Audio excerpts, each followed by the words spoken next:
Шановне господарство, привітання, добрий день усім, хто сьогодні є з нами у Музеї Вольної Білорусі у Варшаві. Mnie звуть Ілона Карпюк, я на штодзень працюю у Центрі білоруської культури у Białymstoku. Zajmuję się wszelakimi widami kulturnej działalności z perspektywy Białegostoka, z perspektywy Białostoczyny, Podlasza, gdzie, jak większość na pewno wie i rozumie, przeżywa wielka częstka białoruskiej mniejszości u Polski. Z początku pytanie, czy ktoś jest, kto potrzebuje przekładu na polską mowę z białoruskiej? Nie potrzebuje, tak że będziemy starać się, aby białoruska mowa była основной, a jeżeli będzie trzeba coś przekłaść, to ja na to podrychtowana. Szanowni, Centrum Białoruskiej Kultury u Białegostoku pracuje z studienia 24 roku. Znaczy, że tylko pełne 2 lata pracy za nami, ale kiedy uznikały te centry, jak odkaz na potrzebowanie szmatgodowe, na potrzebowanie, jakie uznikali dziesięcioleciami, kiedy idzie pro najbolszą nacjonalną mniejszość na Podlaszy, mianowicie białoruską.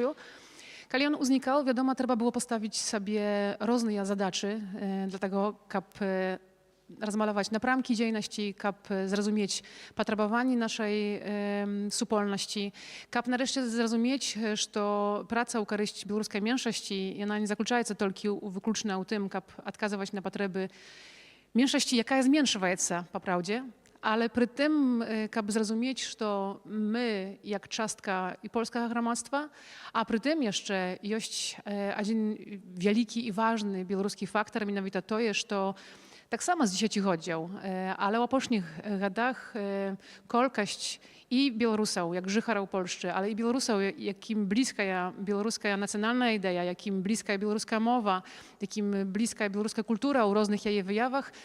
I tak samo jak centr uliczywał tu temu, tu problemu, tu zadaczu u rang swoich ważnych obowiązków. I takim czynem pracujemy dziela porozumienia pomiędzy różnymi wspólnościami i takim czynem tak samo pracujemy, aby podtrzymywać nadalej to, jak białoruska kultura jakim czynem kwitniała jeszcze na terytorii, gdzie my pracujemy i czym zajmujemy się.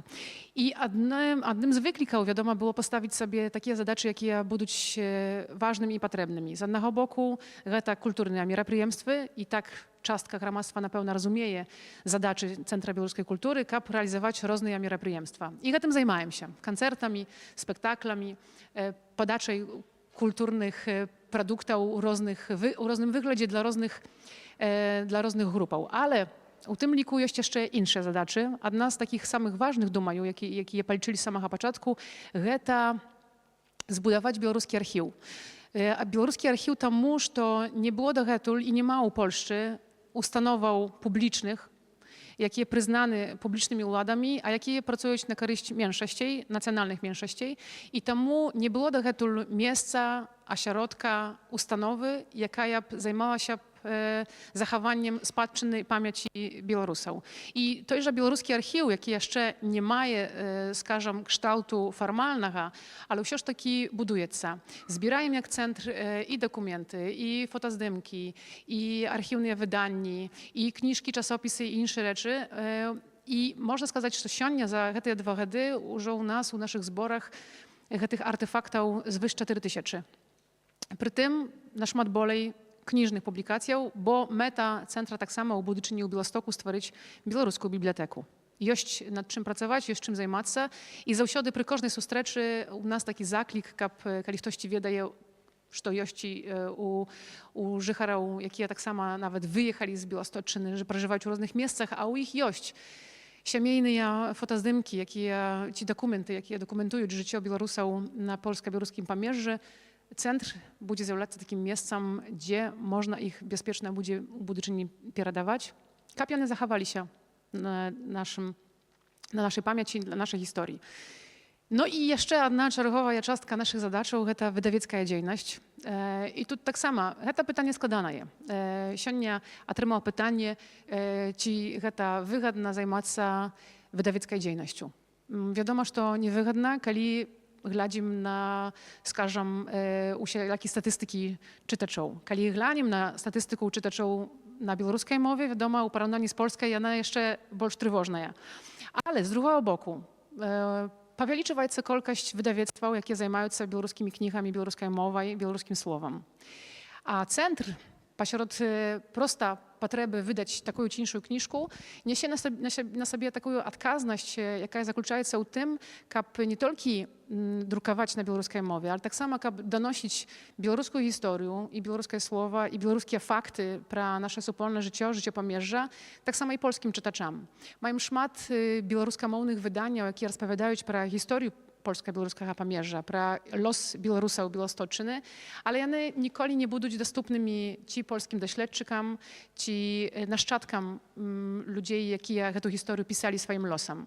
I takim czynem, kiedy publikujemy tak samo na polskiej mowie niektóre wydania, ich rola i moc powyższaється dla будущих opracowania, dla будущих książek, opowiadał pra narratyw z perspektywy mniejszości. I on zawsze gdzieś przychowany, ten narratyw jakby nie ma takiej prostory, jakiej można wyuczać widoczne, jednoznaczne i jasne. I dziękując tym przekładom na polską mowę, tak samo starałem się, aby ta prostora dla wspólnej rozmowy, dyskusji była pogłębiona i była opierta tak samo na faktach, ale i na perspektywie tejże mniejszości. I takim czynem z pierwszego od naszej dzielności zaczęli wydawać książki. Jak pierwsza, to może była tylko taka больше książka, jaką my przechodzili ten szlak, jak nowa ustanowa, jak wydawać, dla kogo, jakim czynem, jaki to proces. Uwachodzili i uczyli się tego. I ta książka pierwsza, to był Zubr na polskiej mowie, zbor opowiadania Michała Andrasiuka, żurnalista Białoruskiego Radio Racja, piśmiennika, żychara Hajnałszczyny na Białostocczynie, jaki z gadą zajmuje się już piśmiennicką pracą i już szmat uznacharodów, tak samo można сказать przyznanych jego książkam, jego twórczości. I chcieli te opowiadanie mianowite donieść polskiemu czytaczu, przeklali większość opowiadań z 90-tych latów. Ja nie rozpowiadają про literaturnym, скажем, takim planie pra historii z życia Hajnałki i w okolicach, jakie Michał przybrał u formu opowiadania.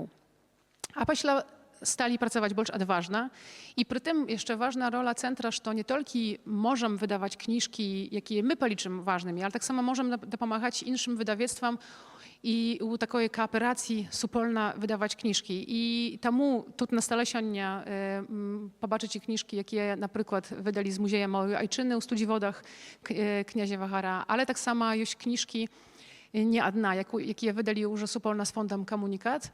I jedna z książek siądnia będzie między innymi w niekim sensie hierarchii sustreczy. Ale tak samo rychtujemy się do wydania i piera wydajemy Siania tak sama prachata będziemy rozpowiadać.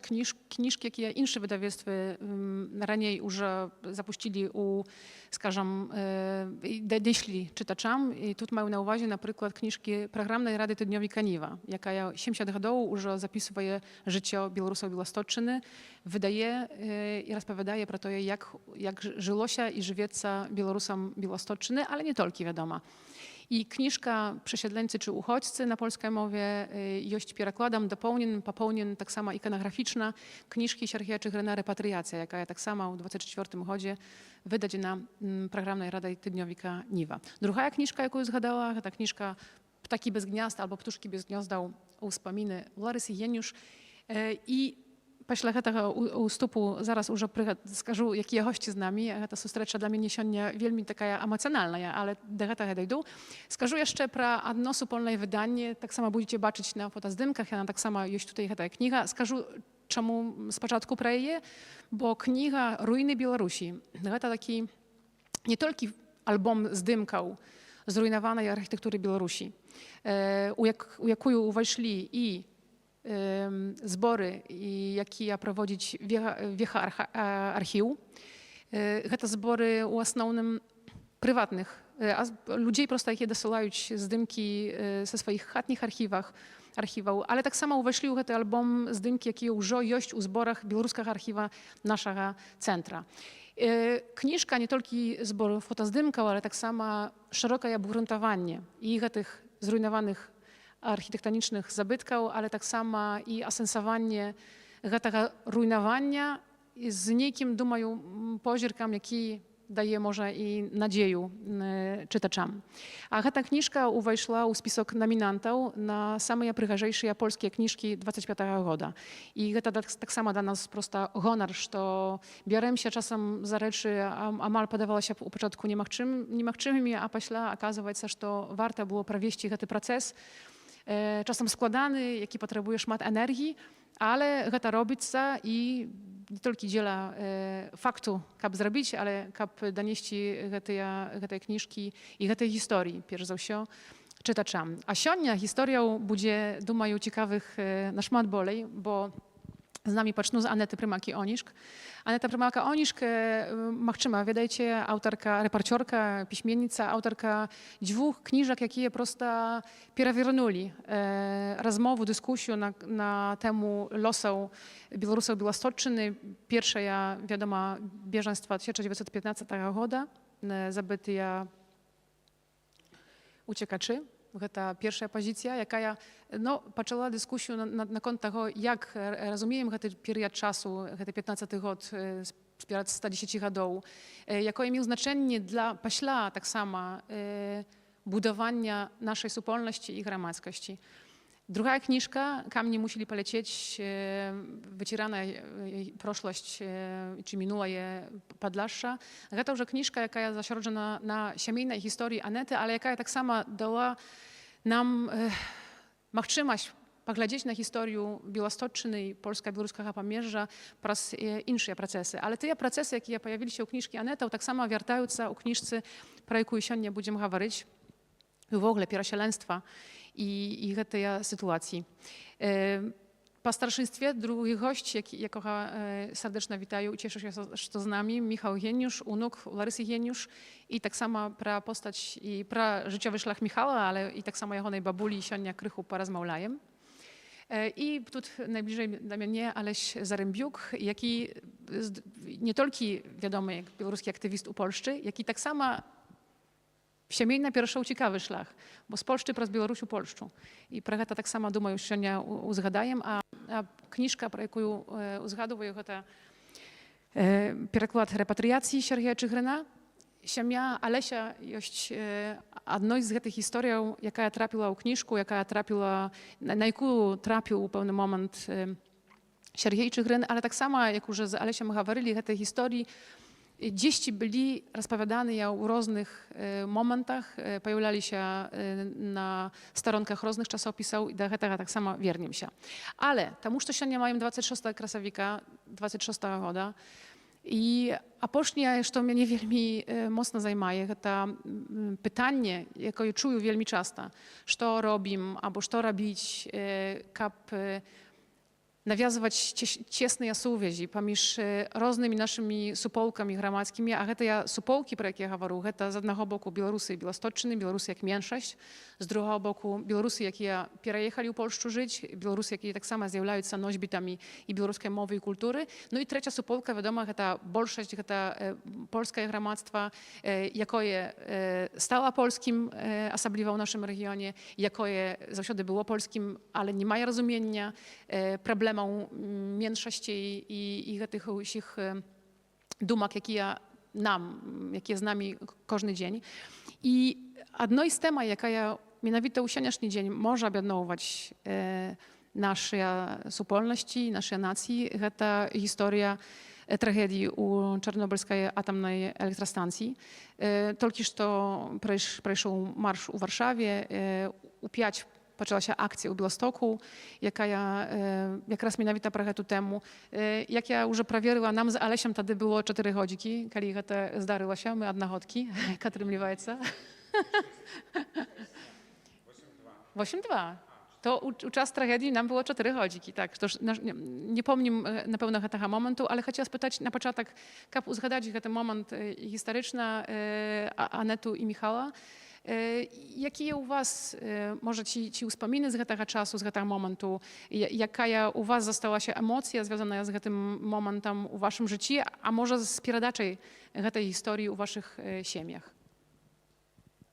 No, to mnie było troszkę bolsz. Wtedy 11, tak? Tak.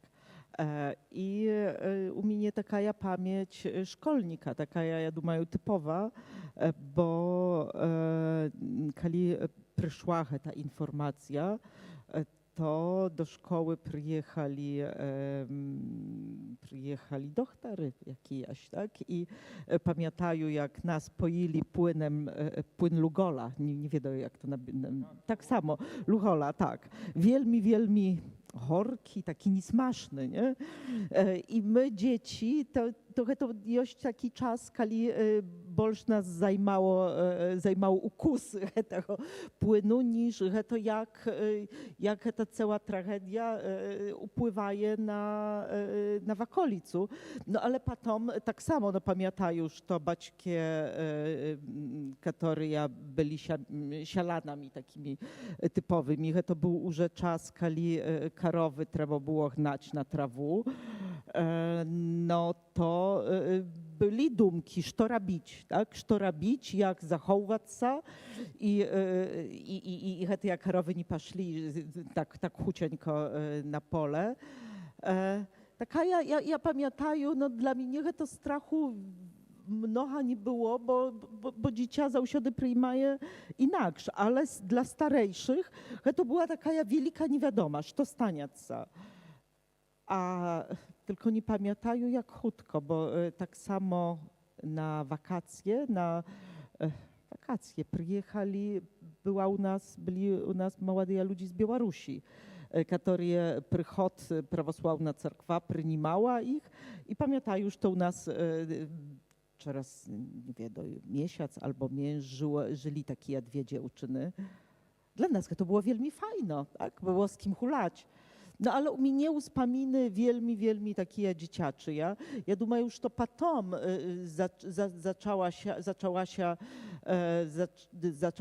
zaczął się больше strach, bo ludzie już rozkazywali, że to tak naprawdę oznacza, czy my będziemy chwareć, tak?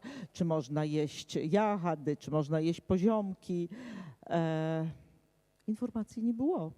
Informacji nie było i tak naprawdę paniacie, co zdarzyło się, to przyszło już z filmami, już z książką Światłany Aleksiejewicz, tak, u której no, jakby paniali, co to znaczyło, co to oznaczało i dla Białorusów między innymi. Michał, przecież. Ja byłem też starszy, tak? Mnie było больше 20. Ja już był na praktyce, потому что ja był na studiach jak weterynar, tak?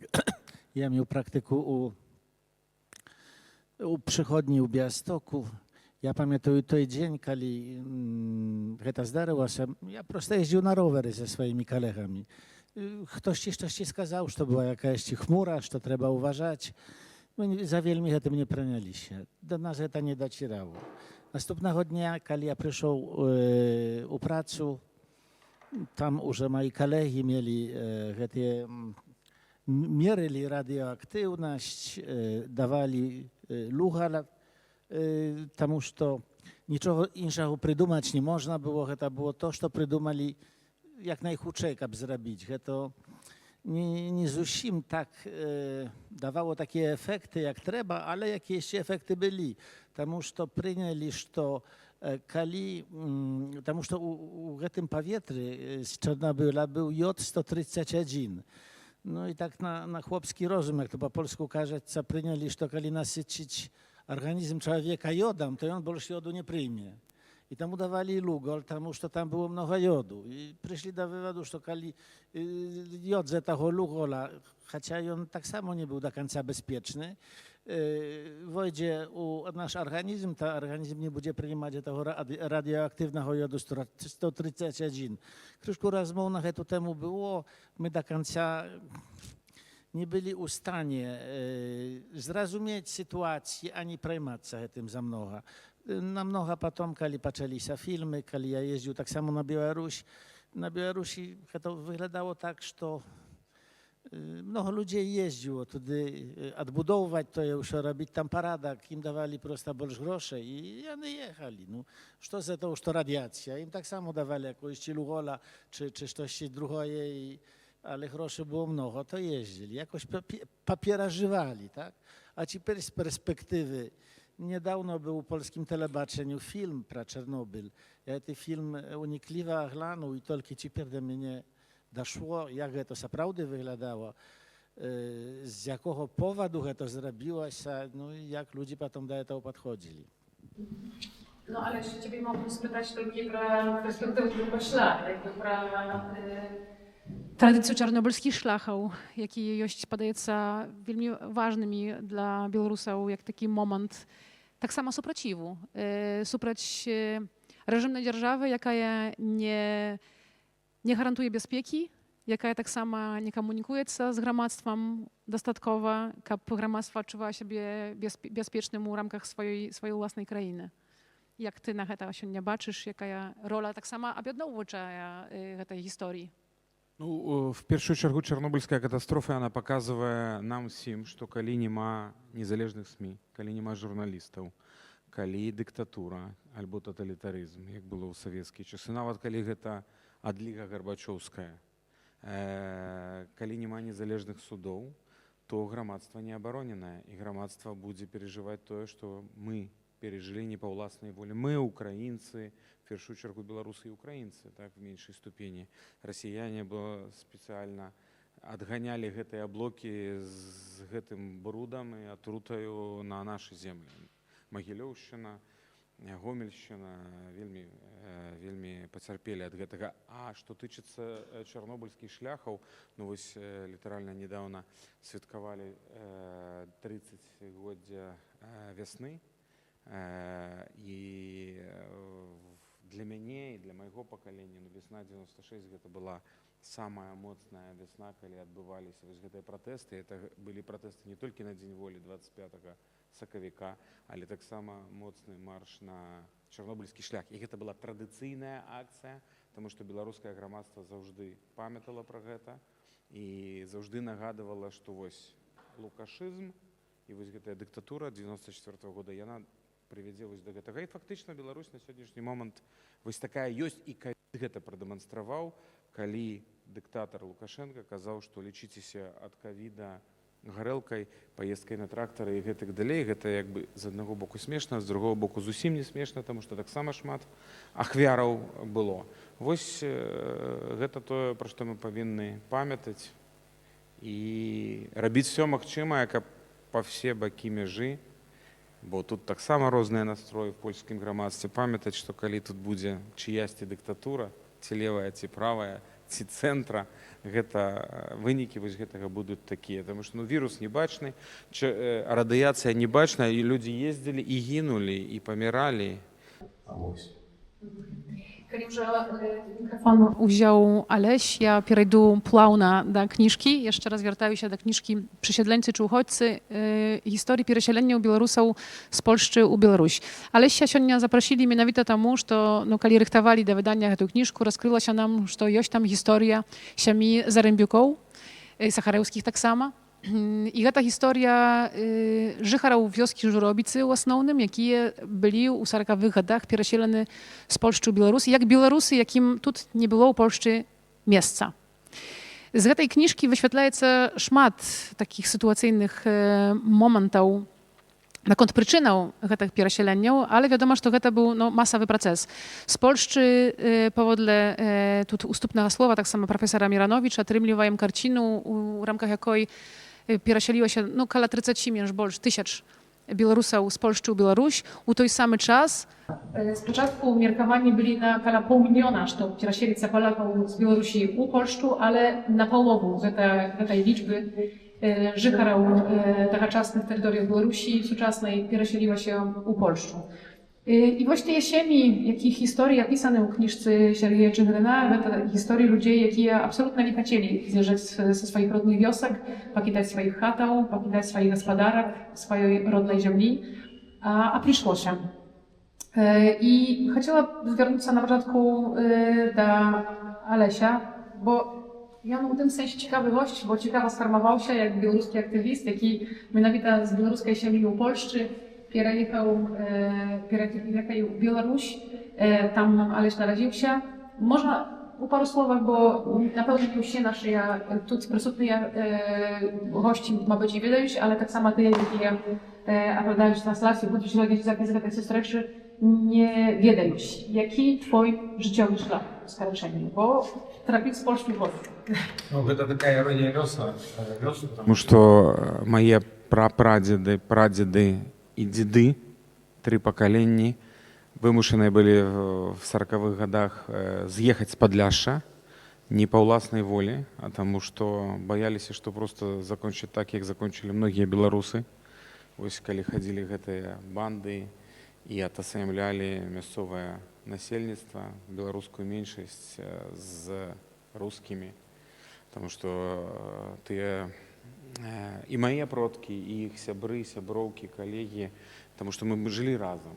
И я ведаю не только мою семью, я ведаю гэтыя аповеды не только праз прызмат маёй сям'і, але таксама розных наших суседзяў. Потому что яны все были з Падляшша, ці яны былі з Журобец, ці з Андрыянак, як маё прозвішча, ці з Бельска-Падляцкага, хтосьці быў з Беластока, з раёна Дайліды. Вось, і все яны распавядалі пра тое, як яны з'язджалі. Яны былі дзецьмі, ім было там 5, 10, 12, 15 гадоў. Вось, але все яны плакалі, калі пасля в 2005 годзе для падляшскага беларускага часопіса «Часопіс», які выдаецца, дарэчы, ў Бельску. Зараз уже в Беластоку, так? А редакція была ў Бельску? Не? А ось, ну вот у меня в памяти Бельск, ведаеце. І гэта все сем'і распавядалі, што яны вымушаныя былі з'ехаць. Яны не хацелі з'язджаць, таму што ў Польшчы, ў другой Рэчы Паспалітай ім было добра. Бо яны мелі ўласную гаспадарку, яны мелі зямлю, яны мелі прыватную ўласнасць, яны вымушаныя былі ўсё гэта пакінуць. Ну, а мой лёс такі, што я павінен быў з'ехаць з Беларусі і пакінуць все там. І сапраўды, калі я сюды прыехаў у 2010 годзе, я адчуваў сябе як чалавека з проста вырванымі каранямі. Я шчыра не ведаў, што я буду тут зрабіць, чым займацца, як мне далей жыць. Всё маё жыццё было звязанае з метраполіяй, з Беларуссю, хоць мае карані паходзяць з Падляшша. І вось гэта іронія лёсу, што мае прапрадзеды в 3 пакаленнях разам все вымушаныя былі взять сваіх там бацькоў і дзяцей, старэйшых бацькоў і дзетак, і з'ехаць в нікуды. І яны прыехалі ў Ваўкавыск, пажылі трошкі там, пасля прыехалі в Масты, замест тых гектараў земляў, якія тут у іх былі, ім далі нейкую маленькую хатачку. Яны пасля пабудавалі сабе хаты, дзякаваць Богу, якія дагэтуль стаяць і жывуць мае сваякі. Вось, але ж яны весь час, яны пра гэта не казалі, бо, мабыць, было забаронена Савецкі Саюз, но у сям'і казалі, што яны всё жыццё хацелі вярнуцца на Падляшша. Всё жыццё. Вось. Ну і вось мой такі лёс, што я 16 гадоў таму прыехаў сюды, вось это літаральна было 21 красавіка, і таксама прыехаў часова на пару месяцаў, думаў, што вернусь. Ну, на жаль, вось за гэтыя 16 гадоў я не быў ні разу дома, хаця нібыта мог наведаць Беларусь там з 15 па 20. Вось, але ж не атрымалася. І гэта паказвае таксама, ведаеце, на тое, што вельмі важна сістэма, в якой мы жывем. Што калі мы жывем в дыктатуры, а Польская Рэпубліка Людовая ўсё роўна дыктатура была, хоць бліжэй, ну гэта не была дэмакратыя, гэта не была свабодная краіна, так, толькі мае продкі не з-за гэтага з'ехалі, але в тым ліку і з-за гэтага.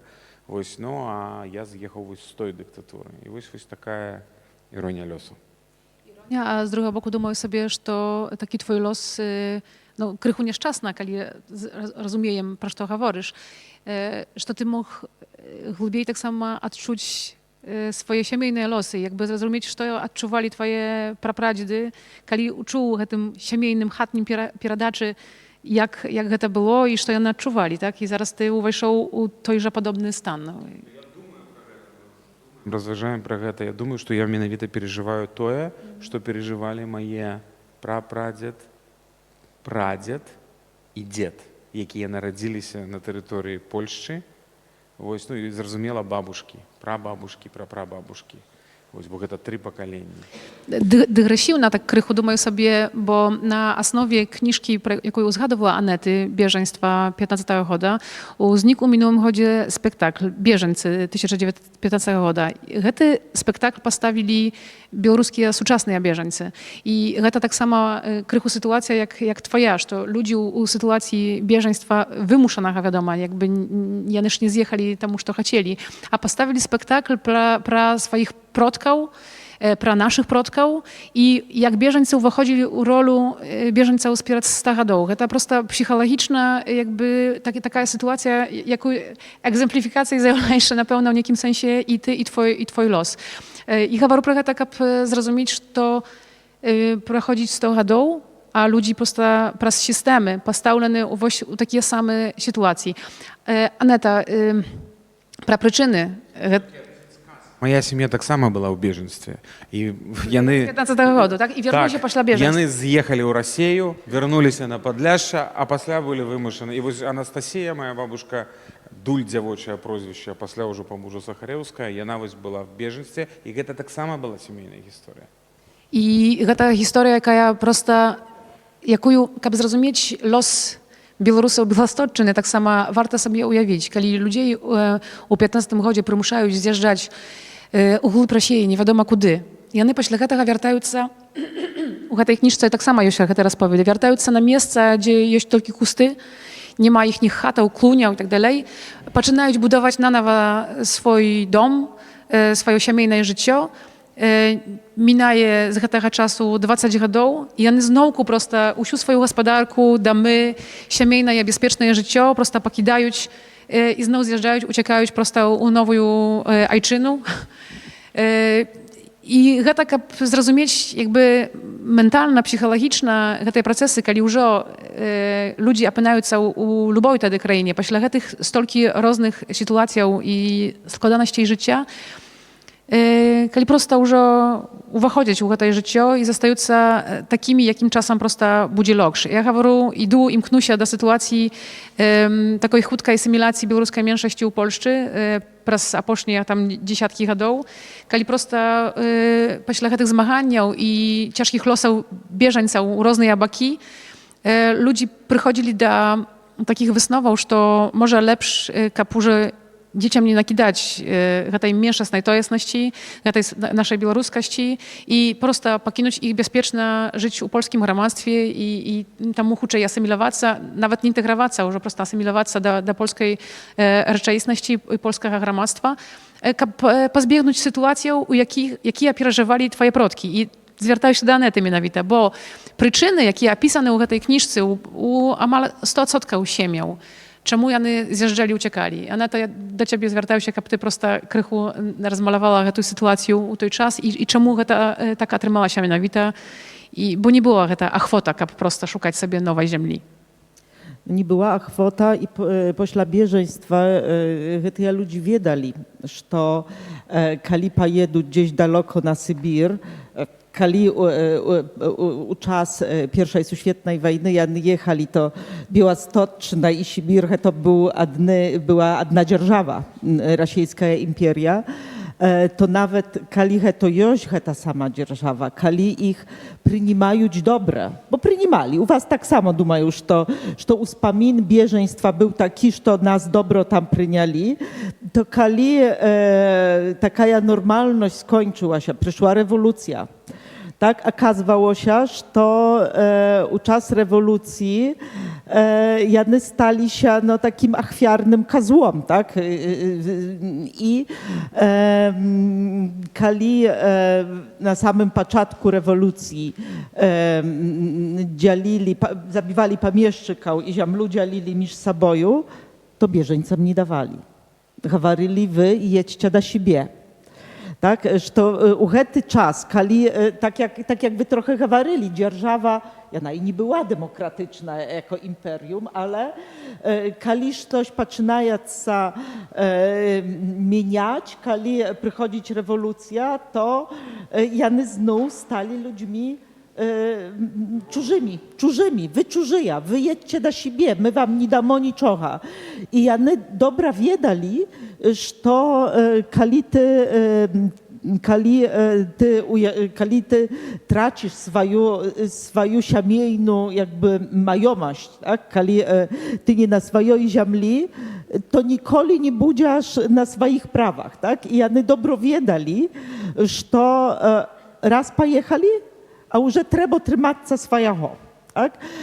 I 44, kiedy tu na Białostocznie przyszła Krasna Armia, jak to raniej u nas mówili, wyzwalili te ziemli od hitlerowców, to na samym początku dzierżawa skazała, tak, nowa dzierżawa skazała, że my będziemy tutaj, my tu ustroimy krainę, dzierżawę, gdzie buduć u siebie i Polaki, i Białorusy, Ukraińcy, tak, odkryjemy wam szkoły na waszych mowach, bo każdy naród, tak, będzie uczył dzieci tak, jak na takiej mowie, na jakiej chce, ale wielmi chutko do hałasu szli no, takiej tendencji, które nie byli tylko polskie, tak, ale u siej Europie pośle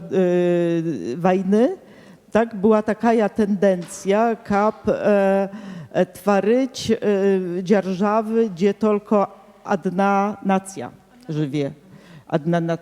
Jak to na białoruskiej mówi? No, adnacjonalne, Adnonacjonalne, tak, adnonacjonalne. I u Polszu tak samo to przyszło i wielmi chuciańko jeszcze 9 września 44 choda polska dzierżawa u Lublinie wtedy, tak, PKWN na polskiej mowie, Polski Komitet Wyzwolenia Narodowego, podpisał doговор z Białoruską Sowiecką Republiką o obmianie nasielnictwa. U ten sam dzień podpisali tak samo z Ukraińską Republiką i tak samo z Litowską. Tak? I wopros był tylko na samym początku, czy to będzie dobrowolne, czy to będzie jakoś siłowe. Tak? I dzierżawa na początku, tak samo dzierżawa ta białoruska, dumała, że to u się, tak, Białorusy tam ich policzyli wielmi mnogo, że to jany dobrowolno pojeduć i Polaki przyjeduć z Białorusi. Ale tak nie stało się, tak? Bo ludzie wiedzieli, że to kali jany u swojej chacie, na swojej ziemle, to wtedy jany już nie czużyja, wtedy jany mają u się prawy i pojechali tylko hetyja, którzy czegoś bali się, na przykład współpracowniczali u czas tej sowieckiej okupacji, tak, 39-41, albo bali się czegoś, bo byli w jakimś konflikcie, albo zhareła im chata i niczego nie mieli, tak. A większość nasielnictwa, tak jak wasi pradziady, chcieli żyć u siebie, chcieli jakby żyć normalnie. I wielmi długa naszej u dzierżawi była dyskusja pra dobrowolność tego, czy trzeba zastosować przymus. Ilona pomyliła. czy ta przymusowa prosto ich pierasielać, tak? I to nikoли nie zdarzyło się, ale u hety czas interesy polskiego podpola, która baroło się z dzierżawą, tak, jedni sustrzeli się u jednym punkcie, u tej budowie krainy, u której żyje tylko jedna nacja. I kiedy już był taki sygnał ze strony dzierżawy, że jest taka możliwość, że jest możliwość pierasielica, no to patrzeli swoją działalność, tak jak nasielnictwo hawaryło bandy, różne, bo czasem to byli grupy podpola, a czasem byli to grupy ludzi, którzy chcieli wspierać gospodarki, tak? Wielmi po-różnemu. Przychodzili, broni było wielmi mnogo. Tak? Wojenny czas i poślewojenny czas. Poślewojenny. Uczyli się mężczyzny, tak? I szli z staulali pod ścianoju, tak, i hawaryli, zabierali już to było i hawaryli, dajem wam 3 dni, aby wy pojechali do raju, tak hawaryli, do raju, bo tak, do Czerwonego Raju, ale hawaryli потому, że raniej, kiedy począł się ten proces odmiany nasielnictwa, to od chaty do chaty szli takie sowieckie agitatory, które ludziom jakby ugaworwali, że kiedy wy pojedziecie tam, to tam na was będzie czekać wielmi fajna chata, ziemli, kolki tam choczacia, będą tak samo maszyny, wasze dzieci pójdą u szkoły i nie trzeba będzie płacić, chorych będzie tak, będą doktory, ale ludzi pośle wojny, pośle bieżeństwa nie wierzyli w to. Durny ja nie byli, tak? Ale jany rysowali taki obraz raju. I w ten czas, tak, kiedy przychodzili no bandy, tak skażem, tak? No to hawarili do raju. Do raju, do Sowieckiego Sojuszu, ujeżdżajcie do siebie. No i to był taki moment, kiedy mnogie ujeżdżali. Ta suwiaź między tymi takimi akcjami zbrojnymi, tak, a tym, kiedy ludzie jechali, była wielmi widoczna. Na przykład pośle ataku Buracho, kiedy spalił zaleszany wulka 5 sioł i rozstrzelał furmanów, tak, no to ta wiestka, a tym, co stało się, przywiała wioski, całe wioski u okruch, do tego kap jechać, tak? Albo zapisać się chociaż na wyjazd. Kiedy ktoś jeszcze poczekał troszkę, tak? Nie pojechał, to potem szli i hawaryli, my już nie chcemy jechać, tak? Czy my możemy zostać? I tak samo tu, u kniżcy tej przesiedleńcy czy uchodźcy, jest wielmi mnogo historii z rejonu Białostoka. To Pilec, Choroszcz, Zaczerlany, Baciuty. Juchnowiec, Lewickie. Tak, tak. I tam byli takie akcje u Śnieżani 45, kiedy przyszli, zastrzelili 3 człowiek, tak? U reszci wybili szyby w okna, zabrali parszuki, tak? I skazali, my sionia Troch. tylko troch. Ale następnym razem, jak przyjdziam, to będzie bolsz. No i ludzie robili to, że wasze dziady z Topilca pojechało bolsz, czym połowina gospodarał, Zaczerlany, a stał się один. Wielka, bohata wioska, tak? Baciuty, duma już to 2/3, tak? Pośla tego,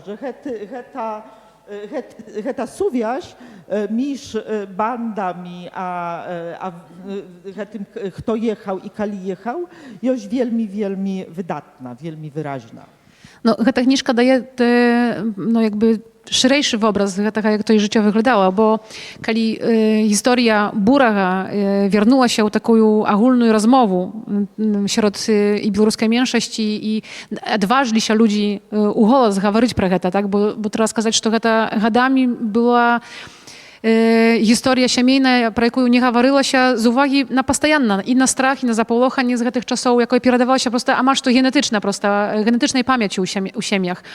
І калі появілася твоя кніжка пра гісторыю гэтага, што адбывалася на Сакольшчыне, вокруг Кузніцы, то аказалася, што не толькі гісторыя Бурага гэтых 5 вёсак, пра які ты згадала, але таксама гэта гісторыя мела сваё адлюстраванне ў лосах жыхараў тваёй сям'і і гэтых ваколіцаў. І калі бярэм у рукі гэтую кніжку і чытаем гісторыю кожнай з гэтых сем'яў, пра якія распавядае Сергей Чыгрын, атрымліваецца, што кожны, нягледзячы на тэрыторыю, на якой жыў, ці гэта пад Бельскам, ці гэта каля Сям'яцічаў, ці гэта на Сакольшчыне, ці гэта вокруг Беластоку, атрымліваецца, што кожны дасведчылі гэтага страху, запалохання проста, і гэта была асноўная прычына, па якой проста людзі з'язджалі. Значыцца, гэта быў проста працэс запраграмаваны у бок якby меншасці і праваслаўнай, і беларускай, нягледзячы на тэрыторыю, частку naszej Białostocczyny. No tylko i on był u najbolszym takim stopniu na tych ziemlach krańcowych, tak? Gdzie уже Białorusał było mięż. Na Bielszczynie, gdzie wioska 100% Białorusał żyło, tak, to wielmi często te tak zwane bandy nie zapuszczali się, bo bajali się i nie mieli tak samo takiego zaplecza, tak, wokół. A najtrudniejsza, najgorsza sytuacja była tam, gdzie na wiosce żyło 3, 4, 5 siemiej, albo była wioska białoruska prawosławna, czy 3 wioski, a wokół było polskie ośrodzie, jak na przykład Topilec, tak? Bo tam jakby proporcji byli takie, że to Białorusy byli bezbronni, tak samo pod Siemiatyczami, tak? Tam wielmi często ludzie rozkazywali, że to jak gdzieś tam Grodzisk, właśnie Siemiatycze, sąsiedy, tak zwany życzliwy jak awaryli, no Mikołaj, tak, to dziejaca, to dziejaca, to wy macie 3 drogi. Albo wy jedźcie na Białoruś, albo wy jedźcie do księdza, tak, i przechodźcie na katolicyzm, tak, no albo 3 droga to tylko u ziemlu. Tak? Ty podumaj. I wielmi wielka część, no, byli takie siemie, które pojechali albo na Białoruś, byli takie, które jechali gdzieś na ziemię odzyskane, albo u Bielsk chociaż, no bo u Horodzie, albo u Białystok, u Horodzie tego nie bywało, tak? Byli takie, które szli do księdza, tylko prawie to tak samo wielmi, jakby siodnia nie haworyca. No i byli takie, które, no, tak, których spotkała ta straszna historia i śmierć. No. Zвернуся цяпер да Міхала, каб не быў такі адчужаны ў гэтай размове. Твоя бабуля, бо ўжо сказалі, што з'яўляешся ўнукам Ларысы Єнюш, я таксама у якім сэнсе ахвяра гэтых таталітарызмаў. І зараз ёсць такая частка гістарычных гульняў, калі уяўляем сабе альтэрнатыўныя гісторыі. Gdzie ty mógłby być сёння, kab babulu z Czechosłowacji nie odesłali pod kontrolę Sowietów i nie wysłali u lagery? Czy думаешь, что альтернативна Mnie by nie było Zusiem. Liczył na большее уявление. No nie byłoby mnie, тому что mój baczko nie poznajomił sobie z moją mamą i by mnie po prostu nie było. Тому что oni z Czechosłowacy wyjechaliby w Austrię czy w jakiś drugi zapadni Horad i nie byłoby mnie. Ale twój baćka narodził się już u Czechii. Kto? Twój baćka. Nie.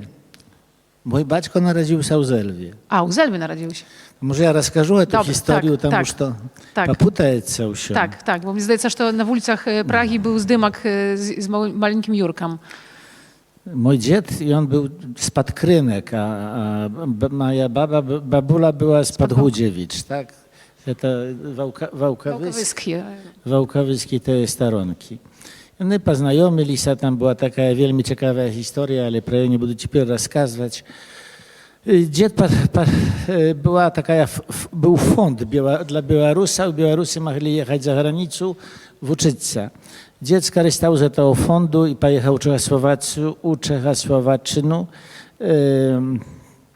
na medycyński instytut. I on tam kończył medycyński Karłowy Instytut u Prazie. Тому что Łarysa Antonowna była już jego żonką i oni mieli syna, który narodził się u Zelwie. I ona mogła pojechać do jego, tam gdzie on uczył się i oni byli razem u Prazie. Mój baćka uczył się w tej Prazie, chodził w szkołę. I oni tam, oni już mieli swoje chody. I oni tam byli przez jakiś czas, kiedy ktoś przeczytał książkę, to popatrzcie, jak to wyglądało. I odtul ich wysłali na zsyłku u Sybir. Mój baćko uciekł. Przez okno jego nie zabrali. Swojaki przewieźli jego u Polszu i on z siostrami mojej babuli żył u Wrocławiu. Kiedy Łarysu i Janku wypuścili z Łagierą, to byli gady 57, 8 po-mojemu. Wtedy mój baćko переселил się z Wrocławia w Białystok. Tam mógł być blisko swoich baćków, których poselili w Zelwie. To było zaraz za granicą. Tam już to mój dziad był lekarzem i on wielmi chciał, aby jego syn poszedł u jego ślady. Tam mój baćko zaczął uczyć się na Akademii Medycznej w Białymstoku, tak samo na lekarza. Pobaczyć swoich baćków, on mógł jeździć raz na 2 gody, tak wtedy było. I kiedyś on tudy pojechał, poznał moją mamę. I ja pojawił się na tym świecie. Baćko dalej tu uczył się w Białymstoku, mama żyła w Zelwie. U 60, po-mojemu, 4 albo 5 godzie była repatriacja i my przyjechali tu w Białystok do baćki. Tak, że kiedy ja przyjechał w Białystok, mnie było 4 godziki, może 5, ja jeszcze był za mały, aby iść w przedszkole. Nie znał polskiej mowy. No ale jakoś patrzyli tu, mama dostała pracę, baćko skończył medycynę, tak samo zaczął pracować, a zaczął chodzić w szkołę i tak zaczęli same jej sprawy, tak? Ja tu Переселенчыя таксама. tak. Шмат гэтых перасяленняў было. Я так сабе думала сёння, і як уяўляла сабе нашу сустрэчу, думала сабе, што таго часу, калі з Беласточыны перасяляліся ў ваколіцы, між іншымі Зэльвы, no тады Ларыса не магла быць сведкам гэтых падзеяў, а калі б нармальна атрымалася і без гэтых таталітарных уплываў рэжымных на жыццё людзей, так, якое ўплывала ў такім найдрobniejszej, najmniejszej stupeni prosto na życie ludzi, to... Jej poselili w Zelwie i ona nie mogła z Zelwy wyjechać nikudy. Kiedy chciała jechać u Słoniem, czy nawet u Grodno, musiała pytać pozwolenia na usio. U Polszy była raz один, puścili jej do chorego syna, jej męża nie puścili wtedy u Polszu. Skazali, że kiedy ona nie wierniется, to on może mieć problemy, tak że to był tylko один raz. Гэта, Michał, fakty z waszego życia siemiejnego. A jak u гэтым усім jakby takiej emocji? Ty rozumiesz, że wy podzieleni, babula tam, chociaż jakby u was absolutne odnoszenie i jakby lubow taka siemiejna widać była i mocna suwiaź. I ona przejawia się między innymi u książce unukam, tak? Książka, jaka jest świadczeniem, a po tych kontaktach mimo mierzy, mimo tych niedachopał kontaktów, dozwolał i tak dalej. Tu książkę unukam, to ja już wydał, i ona zrobiona z 2 książek.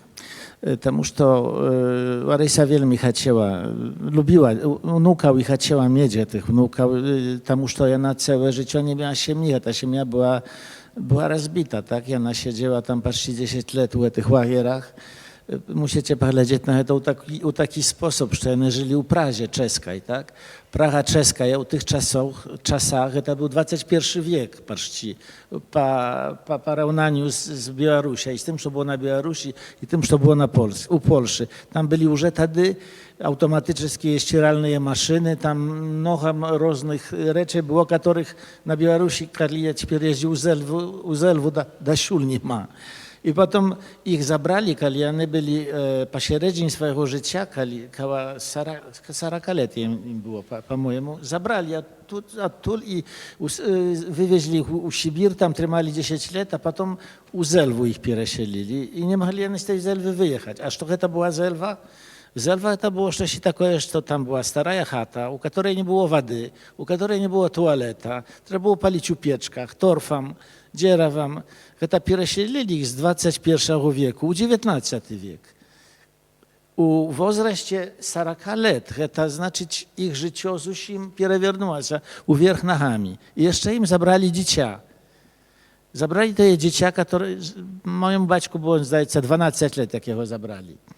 Ja to dziecię wychowało się samoje. Tam już, jak pojawili się na świecie wnuki, Łarysa wielmi się temu obradowała się i ona wielmi mnogo serca układała u nas. Ja był pierwszy temu, ja był namnogo starejszy od brata, na 5 lat. I ona wielmi mnogo czasu mnie przyświeciła. Napisała i mnie, i mojemu bratu książki z wierszami. Wiedziała, że ja lubię zwierzę, pisała do mnie wielmi mnogo listów. na tych listach byli rysunki czy malunki, ona wielmi przychorzo rysowała, malowała z różnymi zwierkami. Ja miał z jej wielmi dobry, wielki i ciepły kontakt.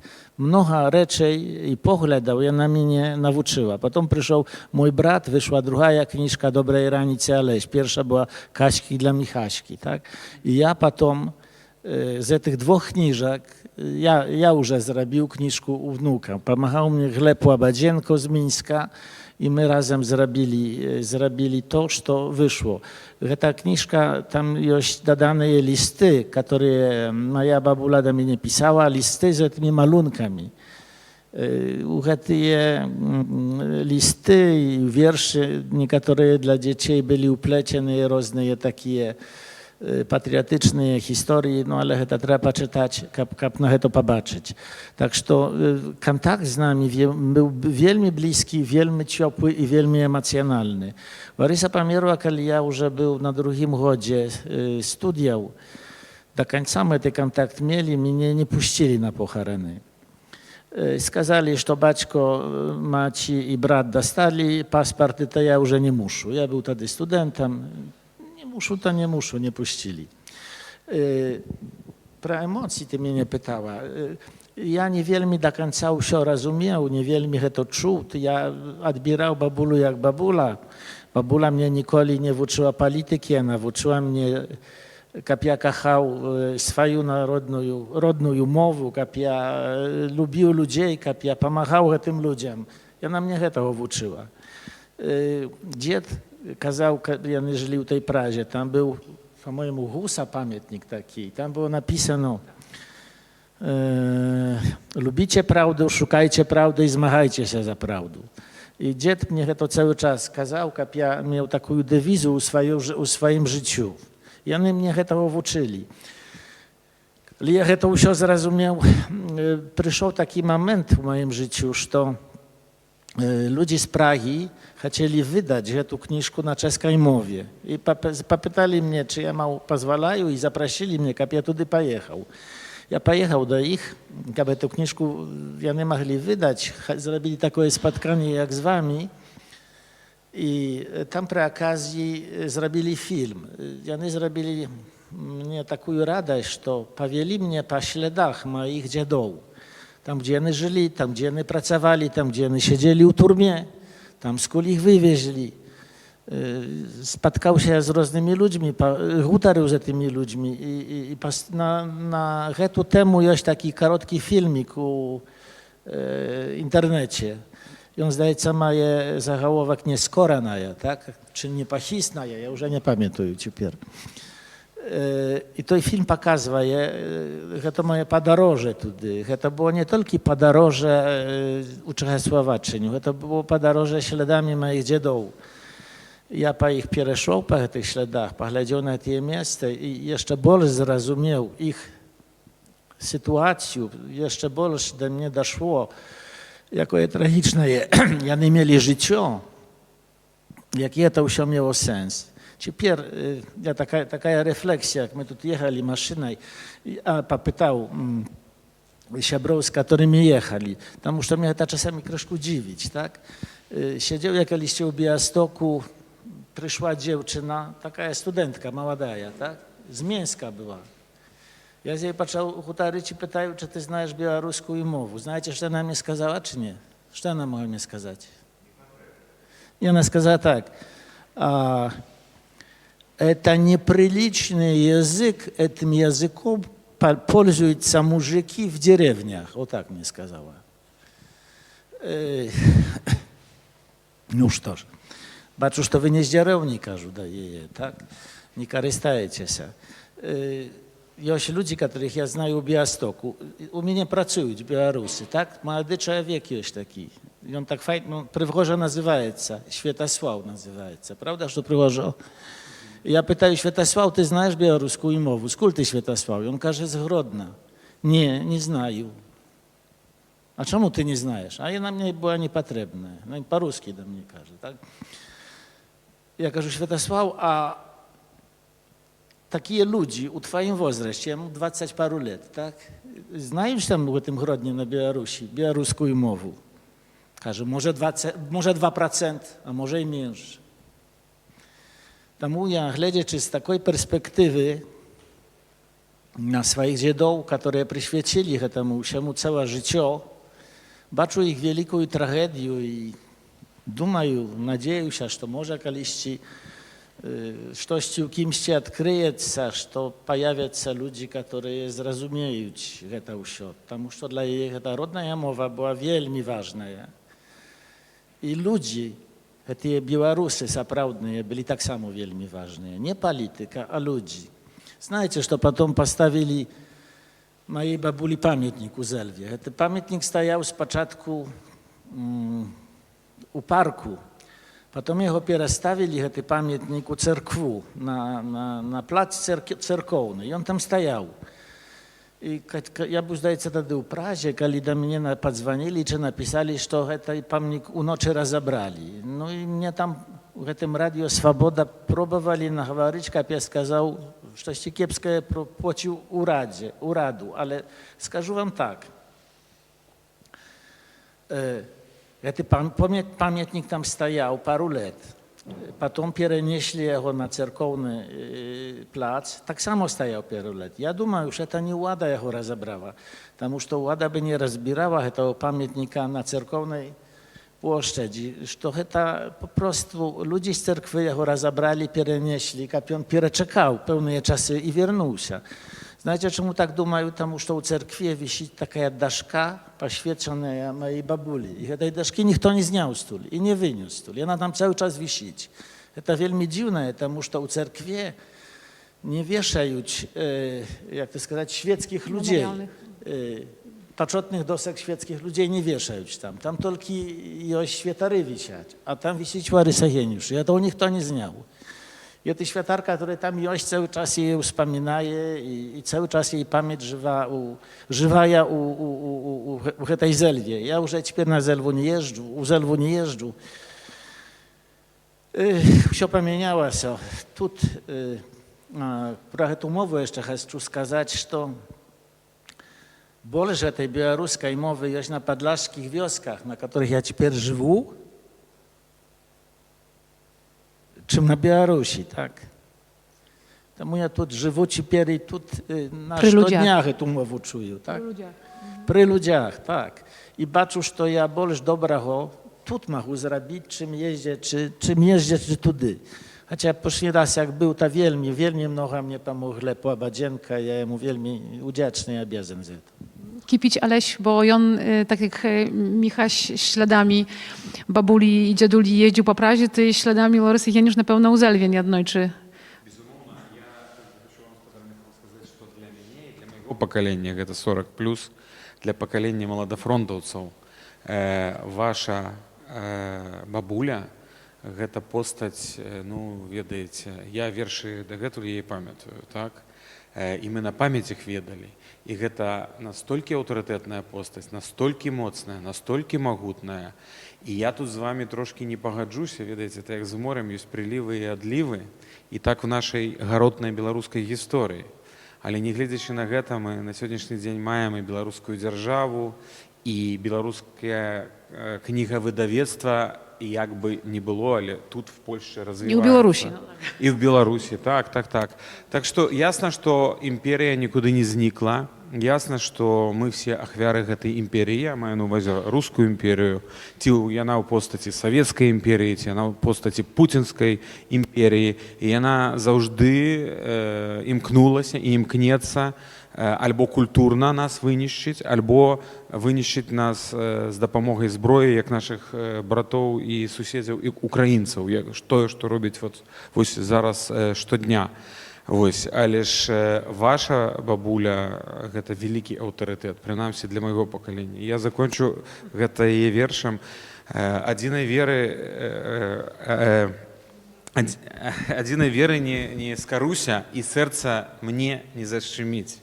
Як жыць, дык жыць для Беларусі, а без яе зусім не жыць. І вось гэта тое, з чым трэба гэтае жыццё пражыць, і гэта яна напісала, і яна сваім уласным досведам, сваім уласным лёсам паказала, што можна всё жыццё пражыць пад прымусам, советской державе, в имперской державе, и николи не взять быть настолько мацней их духом, что николи не взять даже вось гэты их советский пашпарт. И ее жыццё от того, что она не имела гэтага пашпарта советского и грамадзянства, было в разы горшее от звычайнага советского грамадзяніна. Знаешь, да Ларysy вельми часто dzwonili i pisali, prosili je, my ciebie przyjmiemy u Союз Piśmienników Białorusi. Tak, tam, tak. Tolki napisze wiersz pro Lenina. Albo taki wiersz, który sławić dzierżawę, u której ty żyjesz. My tobie damy chatu, damy tobie groszy, uszudy pojedziesz, będziesz sławna, będziesz wielka. Ja кажу, babula, czemu wy to nie zrobicie? To życie krótkie. A ona każe, Michaś, temu, что как я это заработала, то я бы перекреслила все, что я до этого в своем жизни заработала. Тому я не могу этого заработать и никогда не зараблю. Яна гэтага не зрабіла і яна ўжо вечна будзе в гісторыі Беларусі, вечна будзе прыкладам для кожнага новага беларускага пакалення. І зараз в часы інтэрнэту, гэта ведаеце, праз 50 гадоў, праз 100 гадоў барацьба не заканчваецца з адыходам найлепшых, толькі перадаецца бел-чырвона-белы сцяг. І ён калісьці залунае ў месцы. Jeszcze apóźnił rzecz wam skażu, ta kniżka, to pierwsze wydanie było raniej zrobione. Pierwsze wydanie było zrobione na ogół Mińsku. I ono nazywała się Spowiedź. 93 rok. Łarysa Jeniusz nikoli nie akceptowała słowa spowiedź. Тому что kiedy ja napisała tę książkę, ja jeszcze do jej przyjeżdżał, jeszcze mnie puszczali. I czytała mnie fragmenty tej książki i rozkazywała, czemu ona jej pisze. Ona jej pisała temu, że było mnogo niewyjaśnionych spraw i ludzie rozkazywali про to nieprawdę. I ona każe, ja muszę napisać prawdę, jak to wyglądało z mojej strony. Ale to nie będzie moja spowiedź, to będą moje wspomnienia. Потому что spowiadający ludzie winowaty, a nie winowaty wspominają. Ja dodam tylko jeszcze, że kiedy rychtowali do wydania, to pierwsze wydanie i białoruska mowna, i polska mowna, to było w osień 24 roku. I u pierwszym pierawydaniu białoruskомовnym to nie trafiło dokumenty, one zjawiały się tylko wyłącznie u polskim, ale u tym już, bo to czerwowe wydanie, to skomplikowane. Znaczy co tak, tyraż wyszedł tego pierawydania i my opublikowali na nowo to pierawydanie Ptuszki bez gniozdą i tu już znajdziecie to, co nas schapiło z nienacku, wtedy u śnieżni 24 roku. Mianowita do Michasia doszła informacja, że... Musisz Kryszku raniej сказать, потому что kiedy wywozili Łarysu Janku Jeniusza z Pragi, u nich było czeskie gromadzianstwo. I nie mieli prawa ich odtąd zabierać.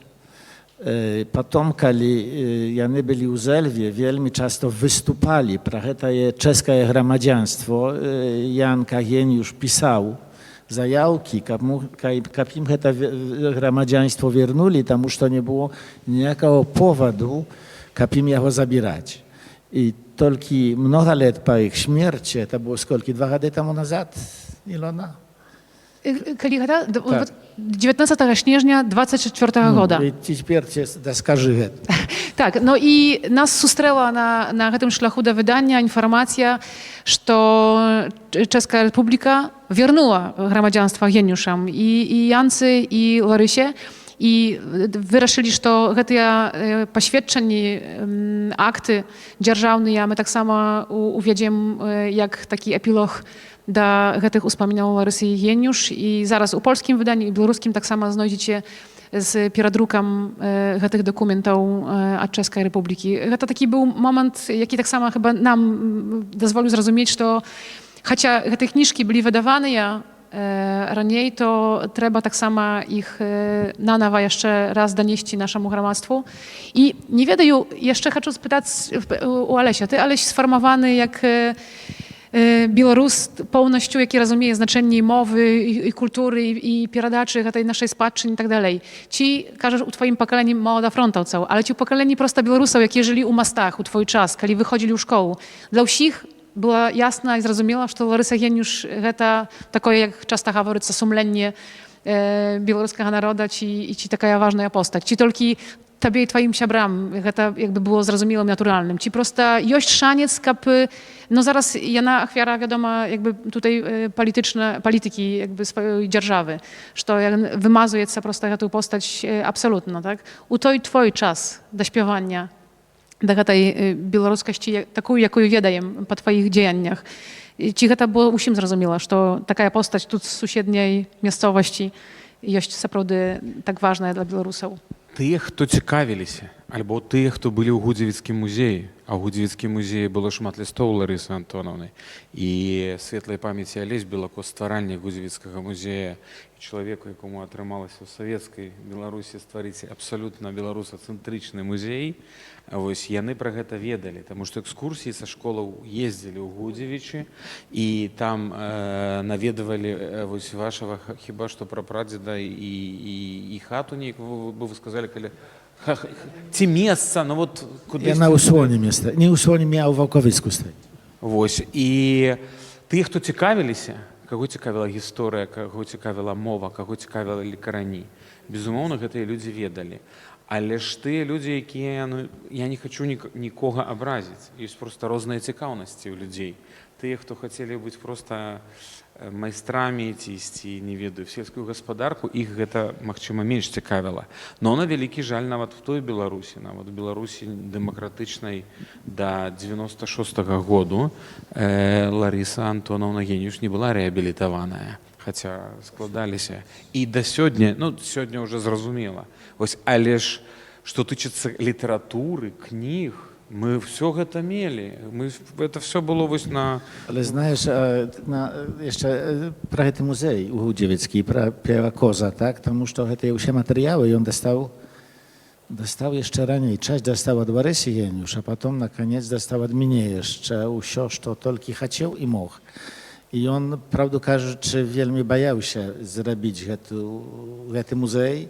І ён зрабіў такі малюткі куточак, маленькі, і павучыў Ларысу Єніуш з касманаўтамі. З Клімуком. З Клімуком, так.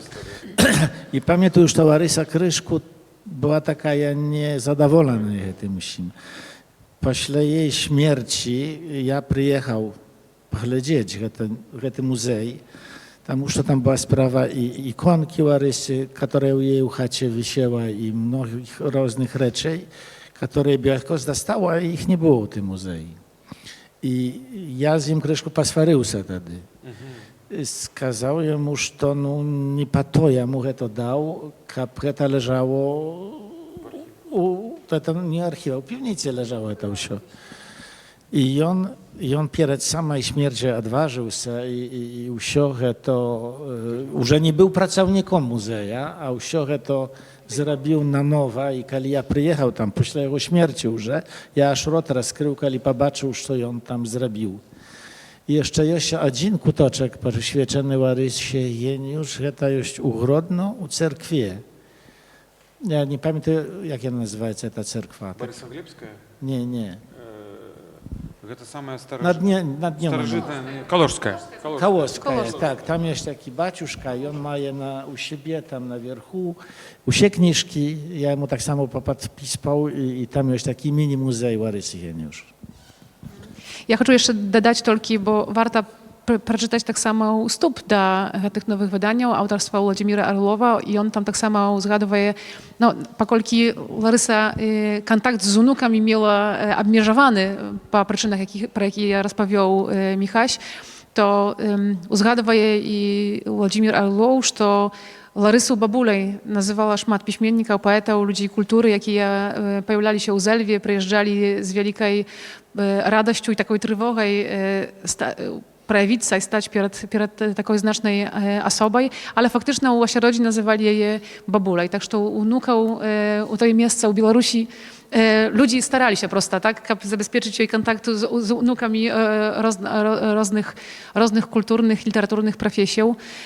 I думаю, что гэта так само было важно, bo ona napełniała ich na pewno w той czas tak samo niezwyczajnym podchodem do rozumienia baćkаўшчыны, do rozumienia mowy swojej rodnej kultury i гэтага, czym z'яўляецца i może z'яўляцца i ёсць dla jej Białoruś.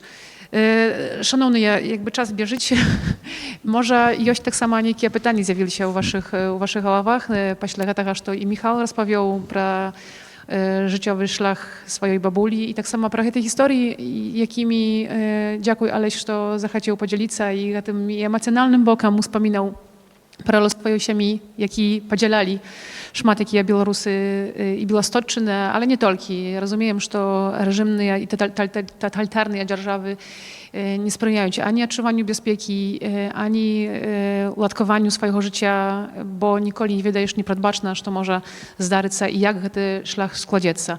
I dziękuję Tobie, Aneta, tak samo za usiody ten obraz, Twoja karcina, jaką już wiedajesz prosto pośla tej pracy nad naszej historią, stwarza takie rozumienie, ujawlenie, że faktycznie, aby zrozumieć te się procesy, trzeba перакапацца не толькі праз кніжкі, але праз дакументы, праз архівы, і ты гэта зрабіла, і ты з'яўляешся адной з нешматлікіх асобаў, не гісторыкаў па прафесіі, якія гэтым добраахвотна заняліся, і зараз якby экспертскія веды твае якby ёсць проста непараўнальны з іншымі. Я толькі скажу, што Anety praca nad losami siemią mniejszościowych u Polski nie spełniaється. Napierdzie jest, tylko zdradzę tak prosto, rozkryję, tak? Napierdzie jest książka про sytuację białoruskiej mniejszości i prawosławnej mniejszości u Supraśli, wokół Supraśla. To tak samo czerwowy krok, jaki zrobili pośle tego, jak te historie Aneta pisała o książce Kamieni musieli polecieć. I będziemy rozkrywać czerwowe składane losy białoruskich siemią u składane czasy, jak okazuje się, jakie ciągną dziesięcioleciami. Ja chcę jeszcze może nie jak optymistyczna zawierszyć, ale jakby czas na pytanie jest.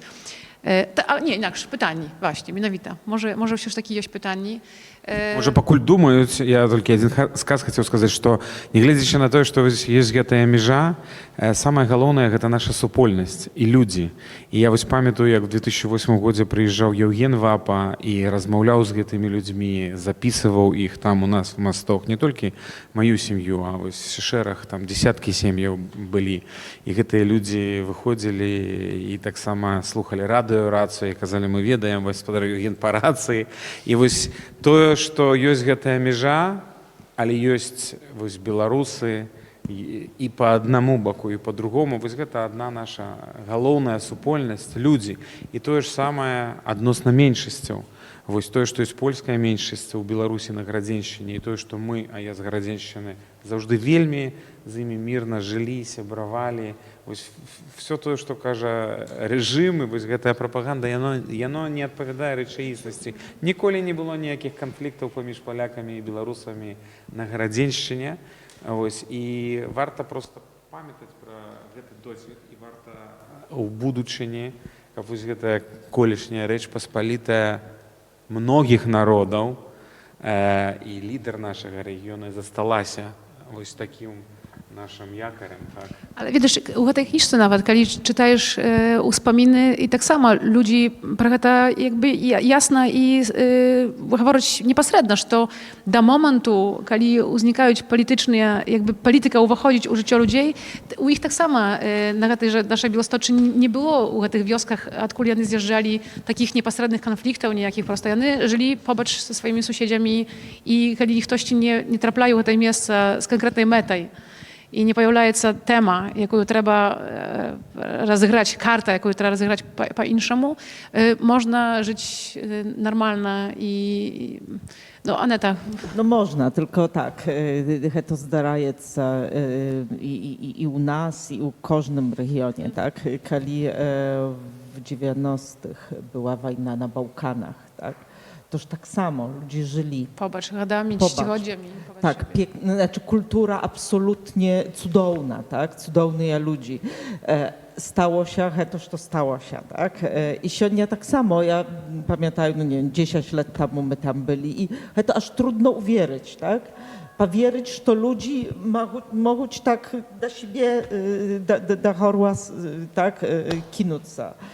No, to jest dla mnie wielki jakby powód, że to trzeba jednak czytać i dumać, że to zdarzyło się, czemu to zdarzyło się, tak, i hawaryć.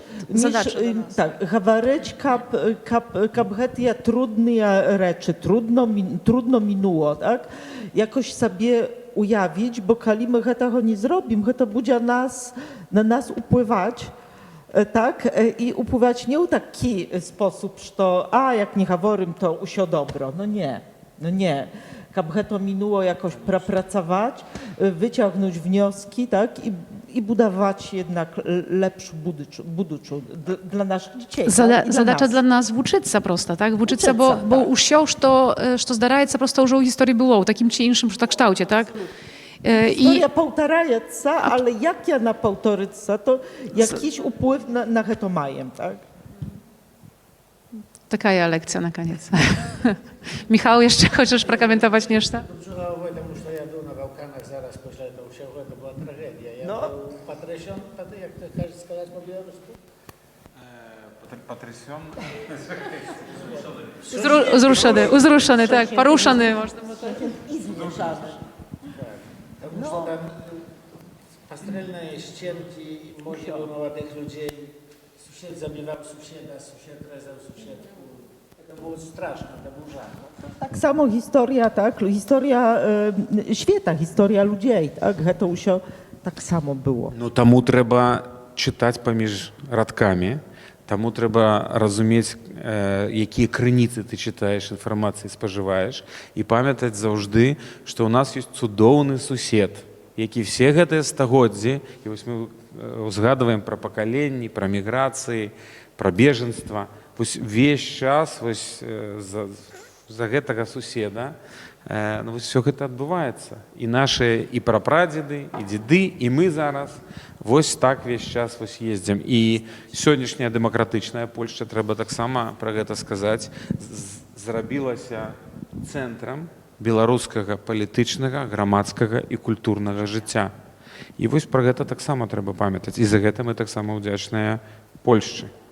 No i my tak samo u swoich ośrodkach pracujemy u ramkach tych no, sprzyjalnych umowach Polszczy, kap już taki nasza białoruska mowa i kultura i tak jak ty skazał, tak samo i gramadzkie procesy mogli iść ukaryść buducie niezależnej dzierżawy, jakby dumają tak. Ale nam tak samo to ważne, żeby podtrzymać tak samo nasz niewielki agentczyk białoruskości, jaki jeszcze został się. Wiadomo, że to ciężka, my na swoich przykładach możemy ci, Aneta, ty wychowujesz dzieci i ja, tak samo, wielmi ciężka u polskich realiach, zaraz kiedy jany chodzić u polską szkołę, kiedy żywuć prosto takim rytmem dzierżawy, jakiej procesy my zrozumieli może, tak, na osnowie i szmatnikich tekstów i historycznych, literaturnych, to ciężko można dać świadomość karenia, pochodzenia, tak?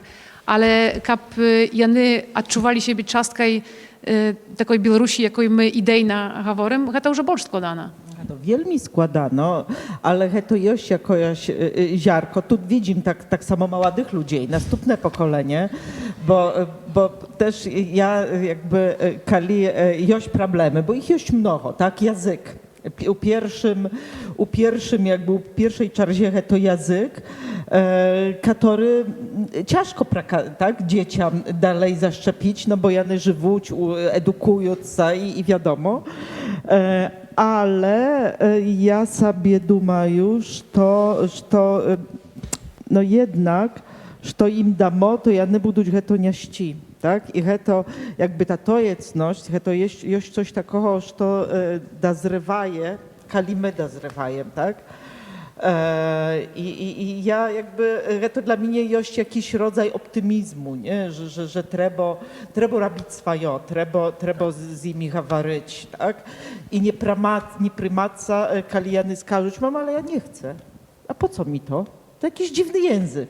Bo ja pamiętam, że to ja tak samo miała takie momenty, tak? Że to jest jakby taki znak, że to ja nie dumają, tak?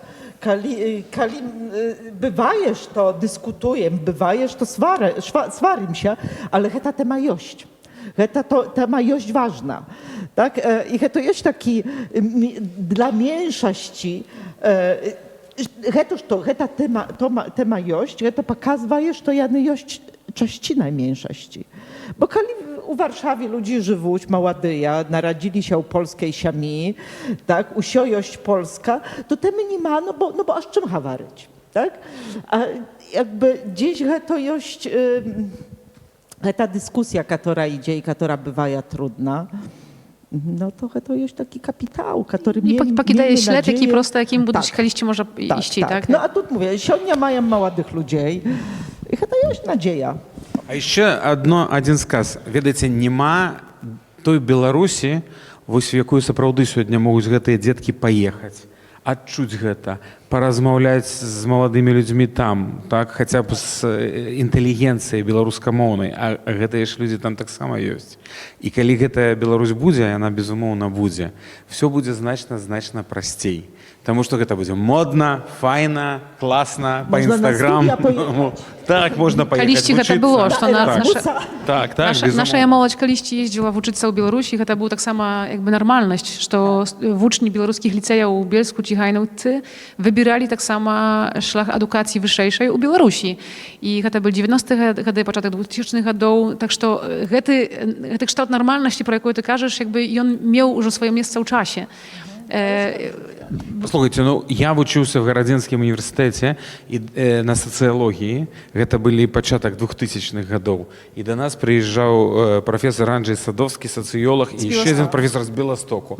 І таксама быў Беластоцкі гарадзенскі універсітэт. Ну просто вось дыктатура все это зруйнавала. Як толькі будуць умовы, это, ведаеце, як грибы пасля дажджу. Вот оно адразу вот так вот. Тому я такі аптыміст, шановны гаспадар Міхал.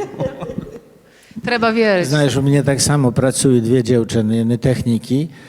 Я не кончу, так як вони кажуть, білоруса у Хайнауце. І для їх це не обияково.